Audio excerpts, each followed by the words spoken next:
So I've watched When the Levees Broke, which is a 2-part film about what happened during Hurricane Katrina. I first saw it when it came out in 2006 on HBO. I was honestly surprised that many people didn't know about the documentary, because the documentary was one of many reasons why I don't rock with the government, and to really recognize and how the government feels about Black Americans. Honestly, Spike Lee's documentary was very detailed and descriptive, because that film showed the unalived bodies in the water without blurring them. And I remember watching that film when I was 14 years old, and that stayed with me. I also watched 5 Days at Memorial Hospital on Apple TV when it came out in 2013.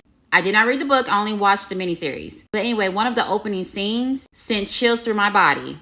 Basically, in the opening scenes, it shows you how the water spread so quickly through the lower Ninth Ward. Now, with Hurricane Katrina, I knew what happened afterwards. Like, I already knew how bad things were outside the Superdome, but I didn't realize how terrible it was in the inside. After watching Spike Lee's documentary when I was a teenager, I honestly thought that the Superdome was a safer place for people to stay. But hearing stories or watching videos on TikTok of people from New Orleans on TikTok talking about their experience of what happened at the Superdome, like, I cried.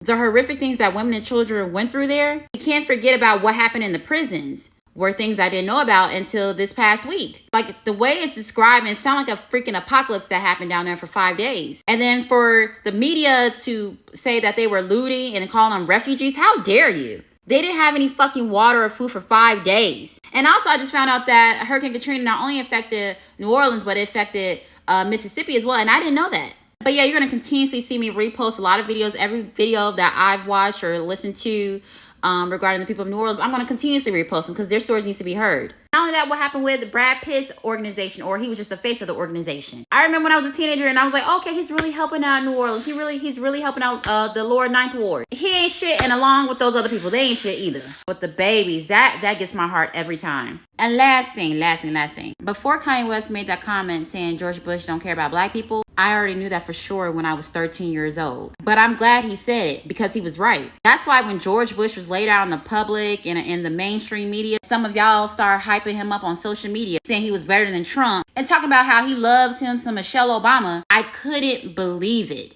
I mean, now I can, because some of y'all just eat it up. But anyway, like, are you kidding me? Did we all forget what he didn't do for the people of New Orleans? How he handled that? The nerve of y'all to think he's such a good man because he's besties with Michelle Obama. Are you serious?